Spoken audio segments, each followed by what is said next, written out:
we're building a capacity, we're building these superhighways of connection, integration, which essentially is you're creating this this rock solid latch to keep your lid on, which is a pretty cool thing. And once you have the ability to keep your lid on, you will never again be emotionally reactive, and you will officially be able to control your emotions.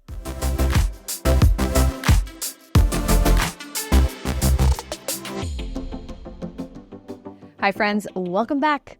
Today we're talking about how to control our emotions and really how can we be less emotionally reactive.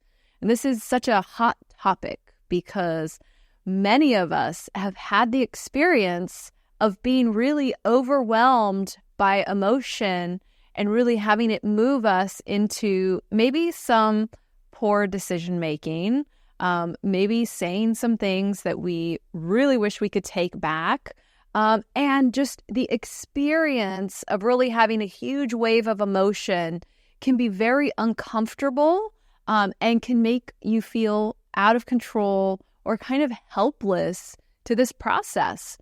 And the emotion can be many different things. Oftentimes, when we think of being emotionally reactive, we think of anger and frustration, right? Just kind of feeling like our fuse is so short, and when things aren't going our way, or if our kids give us some pushback or something happens at work, just feeling like the anger's right there under the surface, ready to come out. But the emotion could be fear, right? It could be an anxiety where you go into a new situation and you have this overwhelming wave of anxiety that feels kind of debilitating, right? Kind of feels like I can't speak or I can't interact with new people, right? That's another way that emotions can really kind of come over and feel like take over our bodies and our life, right? There can also be sadness. Sadness can come in waves and can kind of feel like, you're going along and having a great day, and then you have this wave of sadness and it just kind of takes over and kind of drains the color out of the day. So the emotion that we're feeling can vary. Maybe one day you feel anger and the next day it's anxiety, right? But the experience of feeling that we're being swept away by this wave of emotion is what we really want to focus on today, because it's very possible to really develop your system to a place where these strong emotions may come, but you don't lose your footing, right? You never feel like the emotion is really taking over. You can notice the emotion. You can experience that emotion in your body, but you don't have to be overwhelmed by it. You'll have options, right? Because when we have the experience of this wave of emotion that comes over, it doesn't feel like you have options. It just feels like, whoo, here we go. And that's, that helpless feeling that it's the opposite of empowerment, right? When you feel that things can shift for you on a dime and you can't really do anything to stop it. So first of all, we need to start with, it's very possible to get to a place where you won't feel like you have no options, and you won't feel like, this is just happening. This emotion is just coming through and I'm just along for the ride. You can get to a place where you can make choices, right? And you can feel like you're more in control and less at the mercy of the wave of emotion. Because really, there's a lot of downside to being swept away with this just wave of emotional reactivity. It can be very damaging to our relationships. It can be very damaging to, potentially your job. If you have a emotional reaction at work, it could lead to getting fired or demoted, or, there's all kinds of fallout that can happen when we are swept into this emotional reactivity not really controlling what comes out of our mouth, and maybe even feeling like you can't control what you're doing at the time. It can also be embarrassing, right? Anyone who's ever had an emotional meltdown, looking back, it's like that was pretty embarrassing. And when we're out of the moment, when some time has gone by and we can look back, not with our emotional brain, but now when our thinking brain comes back online, we can look back and just be like, oh my gosh, things weren't so bad. Why did I react that way? Why did I feel such an overwhelming reaction to that situation, right? And so there's this embarrassment that can come in, this kind of humiliation of like, people can see that I couldn't keep myself together, right? I couldn't hold my emotional discipline. Could feel like you were a little out of control.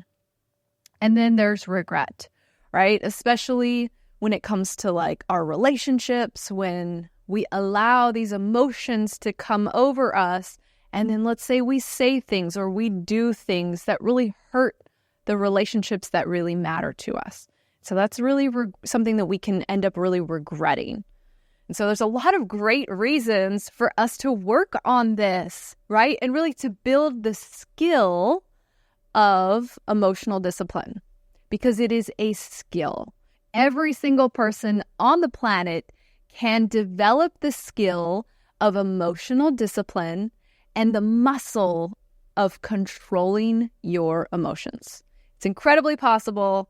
So let's really dive into, well, how do we do this? Where do we start? So we're really starting with this desire, and then the desire to have this control and to avoid these big waves of emotion that we feel like we're, at the mercy of. And then also the knowledge that it's possible, right? This positive expectation that like we know people, in your life who have their emotions under control, right? And that doesn't mean that they don't feel emotions, that they don't still experience waves of different emotions, but these emotions don't overcome them and they don't get swept away like you've experienced yourself. So something that's really interesting, and actually I keep using the word wave because it's a great way to conceptualize a strong emotion, is if we can even think of it as a wave, right? So if you imagine, being at the beach and looking out at the water, and let's say it's just a beautiful, calm day here in Southern California, out at the beach, and the water's calm, and then we see a wave starts to come in, it starts to build, and then we see this wave. And if it's Southern California, there's probably a surfer on it, right? And they're riding that wave before it comes all the way in and it crashes onto the shore, and then it all recedes. And if you've ever been to the beach, you can see that every single wave follows the same formula, right? It all starts to build, comes riding in, crashes, and then recedes. And so it's important to notice that there's a beginning, there's a middle, and there's an end to this wave.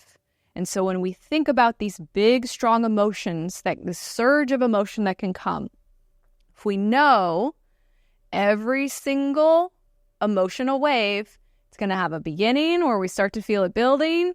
It's going to have a middle where it feels incredibly intense. And then it's going to have this end where it recedes. And so when we're in the moment of experiencing strong emotion, most of us feel like this is the state we're always going to be in. There's this feeling of being overwhelmed by the emotion, and this feeling of like, this is it. We're not thinking this is going to pass. This emotion, this strong surge of emotion is not going to last. Just like, we're watching the wave come in and the surfer's riding that wave in.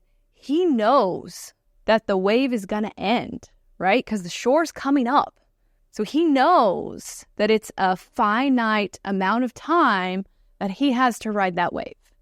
And so for us, when we're experiencing this strong, strong emotion, it's a finite amount of time that we're going to feel this emotion, and then it will recede. So just having that knowledge so that when you feel the beginning, the very first as it starts to surge, you know, here comes a wave of emotion. And it's very interesting that when we don't try to brace ourselves or deny an emotion, if we really just kind of let the wave crash, most emotions will only last about 90 seconds. So it's almost like if you kind of just let it come and notice it and don't feel overwhelmed, because you know it's going to start, there's going to be a middle, and then it's going to end. And the more I can just sort of accept that here's an emotion coming and not try to fight it, it's going to happen relatively quickly, right? This isn't a permanent thing.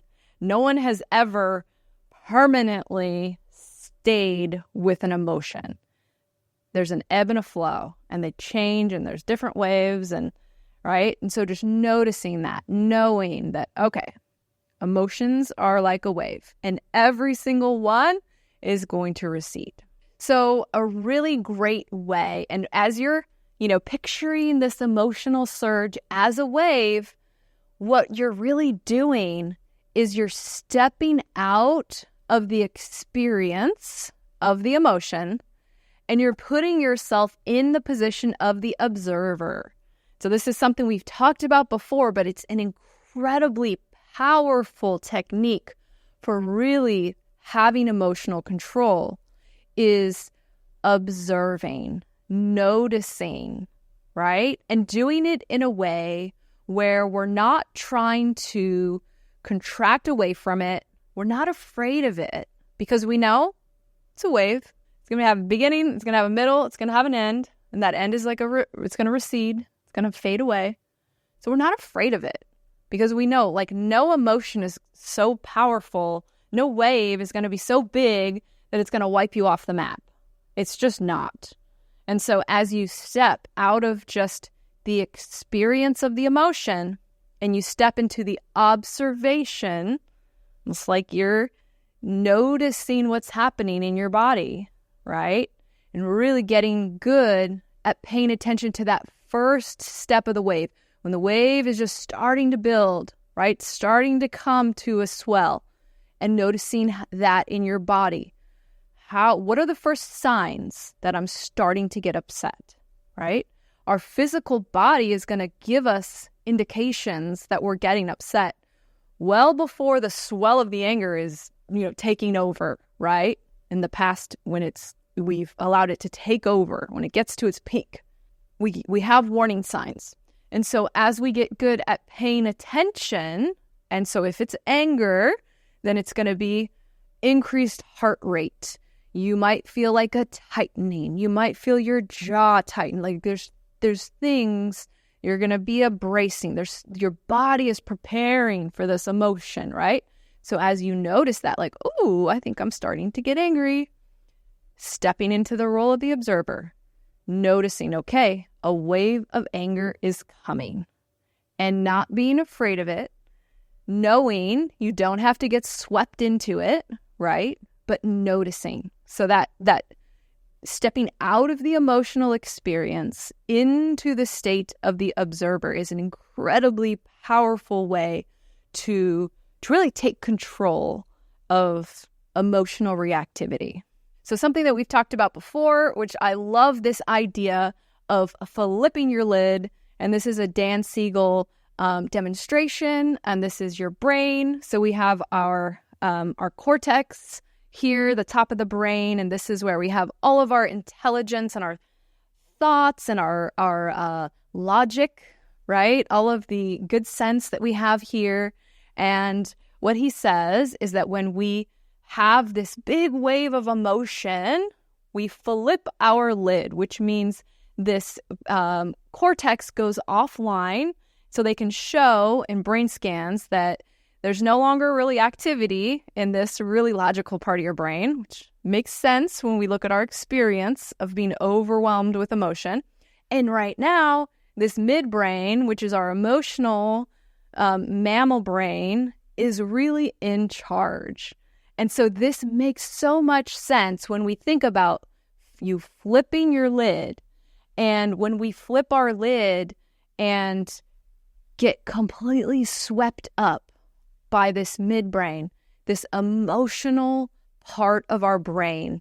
And it also really makes sense when we look back, right? Let's say the way we get overwhelmed with this emotion, we say things, we do things, all of this stuff happens that we feel out of control, and then the wave recedes. Now, when the wave is receding, what do you think is happening? Our cortex is coming back online, right? Our feet are going back on the ground. We're getting back in contact with logic and with our goals and our vision for our life, our priorities, like remembering, like, oh yeah, that relationship's important. I shouldn't have said that, right? Our cortex is coming back online. And that's why afterwards we can look back and be like, oh my gosh, I regret that. Why did I do that? Well, you weren't using your whole brain, right? This getting swept up into the emotion took your cortex offline, and you were basically, it was your monkey brain, right? Your mammal monkey brain was running the show. And so a lot of these tricks and a lot of these little things that we do to prevent ourselves from being emotionally reactive, it's really, how do we keep our cortex online? How do we prevent this emotional midbrain from taking over? And so this idea of becoming the observer, noticing, there's this big wave of emotion coming. Well, it's this intelligent cortex that's thinking that.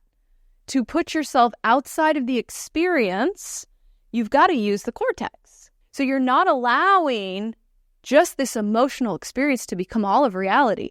You're straddling the line here, and you're keeping one foot in logic and the other foot is in that emotional brain, right? And so when we straddle the line, we're able to maintain more control. So this technique of noticing the emotion as a wave, when we do that, when we're conceptualizing the emotion as a wave, we're using the cortex. We're using this logical part of our brain. When we separate ourselves and we make ourselves more of an observer, noticing, okay, the emotion's coming, here we are, we're keeping one foot here in the cortex, and we're allowing ourselves to experience, to feel these emotions, but not to completely let go of this logical part of our brain. And when this lid is flipped, it feels like we're completely overwhelmed, and it feels like we're being swept away, and we really are. So if your cortex is offline and your emotional brain is making all the decisions, you are being swept away. So how do we keep it intact? How do we keep the lid on?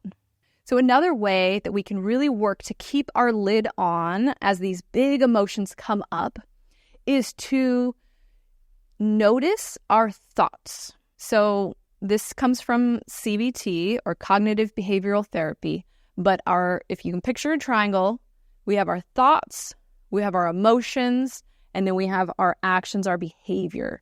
And so this triangle shows that they're all connected. It's like a bi-directional, and this strong wave of emotion that happened, there were thoughts to reinforce it or to help create it. And then there were actions and behaviors that are also contributing to the fact that this big, strong emotion is being generated.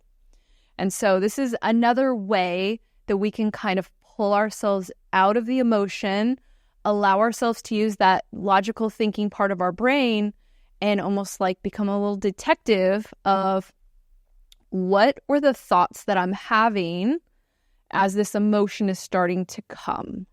And so quite often, if we can write out our thoughts. If you have, the wherewithal to pause and just go and get a blank piece of paper and draw a triangle on it, and just on the top, write thoughts and like, okay, what am I thinking?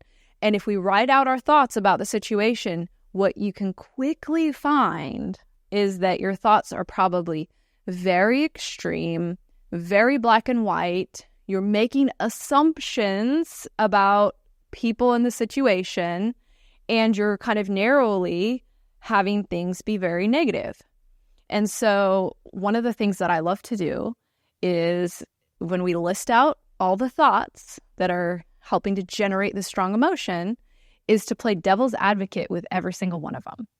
So if one of the thoughts, and I did this a lot when last year I was working in a middle school with students. And so oftentimes it was about social things, right? And so let's say one of the thoughts was, everybody's laughing at me, or everyone was laughing at me. It's like, okay, really? Everyone in the class was laughing at you? That's such an extreme black and white thought. Like, well, or everyone wasn't laughing at me, right? Some people might have been laughing at me. Some people might not have been laughing at me. Even just giving yourself the option, this might be true or this might be true. And allowing, okay, this goes back to this psychological flexibility, right? Not getting so rigid and stuck in these thoughts that we just feel like are fact, right? Maybe if your big surge of anger is towards, your partner because let's say they were supposed to do something and they didn't do it and it messed up your day. So then your thought might be, they intentionally didn't do that. Okay. Or something came up and they couldn't do it, right? Or they just forgot to do it. Or there's all these other reasons other than they intentionally didn't do it to mess up your day. You see where I'm going with this?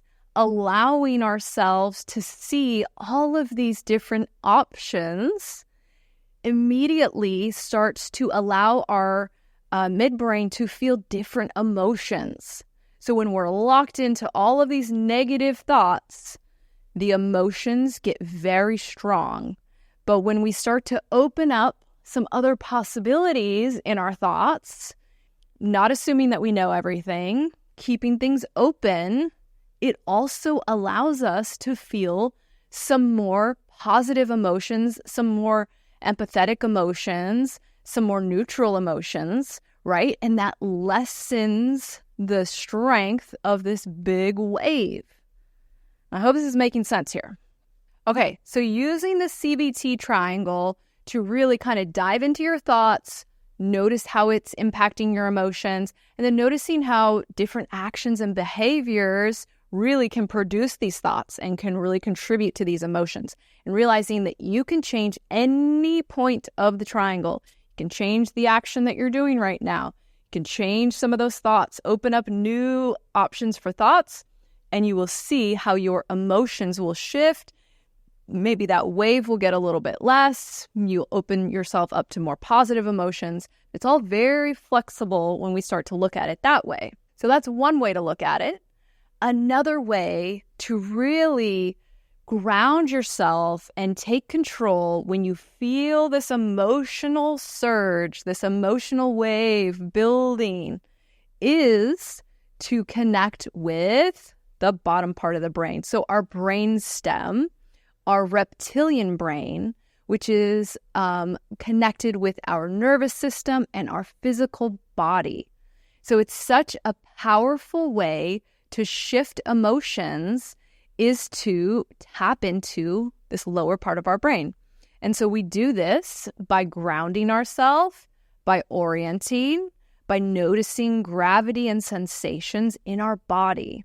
And so I alluded to this earlier when the wave is just beginning to grow. And typically, the physical body will give you the first signs, if you're paying attention to it, that an emotion is starting to come. It's starting to grow. And so in that moment, when we're in the phase one of the wave that's coming, if you can pause and if you can now focus your attention, we're focusing that prefrontal cortex, that cortex here on your body, right? Connecting it to that brainstem and noticing what's happening. So if it's anger and you start to feel anger by your heart rate is starting to increase, right? And so if you can pause And you can direct your focus to your increased heart rate and notice it, right? If it's too uncomfortable, you can kind of go to the periphery and maybe start focusing out from your center. Maybe you start to feel some tightness in your jaw, right? Because this emotion is building and you're thinking that your, defensive response is going to be to yell at somebody. You're going to flip your lid and you're going to say these things that you regret and that are going to damage relationships, right? So you just feel this tension starting to build in your jaw because you're getting ready. So if you can pause, become that observer, notice, oh, something's happening in my body right now. I'm not just riding the wave, I'm stepping back and I'm noticing, and I wonder how this is landing in my body. I'm feeling the tightness in my jaw. I'm noticing that. And as you stay with it, stay with the sensations in your body, noticing if they're pleasant, noticing if they're unpleasant, searching for a part of your body that feels good right now. Like maybe my heart is starting to race and my jaw is starting to get tight, but maybe my thighs, the top of my legs, maybe they feel pretty good. They feel pretty relaxed. And maybe I can just sort of take my attention a little bit away from the tightness and the contraction and the building of that wave to an area that's feeling comfortable, feeling okay. And then really working on grounding your body. So let's say, you're still noticing, it's building, you've got the tightness in your jaw. Let's say now you're having a little contraction in your chest, right? Your heart is going, you're feeling some pressure here, but you're being very cognizant of it. You're being very aware.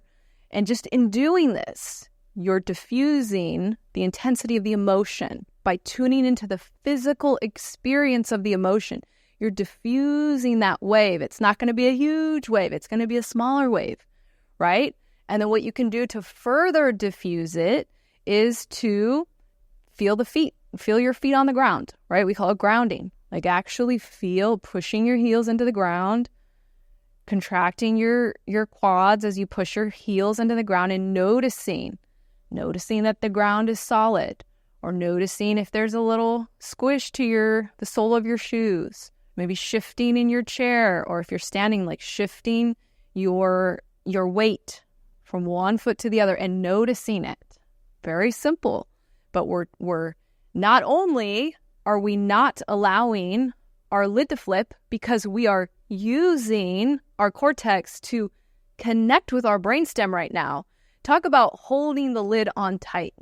This midbrain doesn't have a chance of taking over if we're directing our attention and our sensing into that brainstem, which is into our body, right? And so we've talked about orienting. So you're pushing, you're noticing the ground. You're probably also noticing a little bit of a diffusion of that big emotional swell that's coming, right? Kind of pushing your feet on the ground, looking around your environment, really noticing what's around you, right? Keeping yourself in this present moment right here, feeling gravity, really being aware of gravity on your body as you sit or stand, and just tuning into the sensations in your body. Now, if you're someone who often gets really pulled away by strong emotions, as you build this skill of noticing the emotion starting to build physically in your body, taking your attention, that attention from the thinking part of your brain, that curious observer in the cortex, and directing that attention to your physical body and your physical surroundings, noticing how the emotion moves, shifts, and then is discharged from your body, because remember, it's a wave, and then it recedes. And so allowing that whole process to take place while you direct your attention to the physical experience of the emotion. And you will not flip your lid. You will not give yourself the chance to be overwhelmed with it and to go with it, right? You're not going to be swept away. You're literally grounded and you're experiencing as the observer and really in a position of having control and power over your experience, which is such a cool thing and something that it's a skill and it's a muscle that you build. And it truly is, because as we make a habit and a lifestyle of connecting our cortex with our body, our brainstem, we are actually building neural pathways. So we are actually building connection.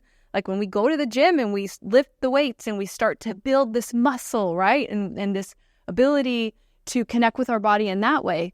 When we tune into our body and our physical experience of the emotion, we're building a capacity, we're building these superhighways of connection, integration between our cortex and our brainstem, which essentially is you're creating this this rock solid latch to keep your lid on, which is a pretty cool thing. And once you have the ability to keep your lid on, you will never again be emotionally reactive, and you will officially be able to control your emotions. So I hope this has been helpful. If you like this content, please like and hit the subscribe button or share it with a friend or a family member who might find it useful. I really appreciate you joining me and working on yourself. It's such an awesome thing to really notice that there's room for improvement, and then to take the time and the energy to actually pour into yourself and to learn and to try new things and to practice them so that you can really reach new levels of connection with others, with enjoyment in life, and really with fulfillment, really settling your nervous system so that you can end your suffering and just be more of the vital, radiant person that you were put on this earth to be. Thank you so much. I will be back next week with another message.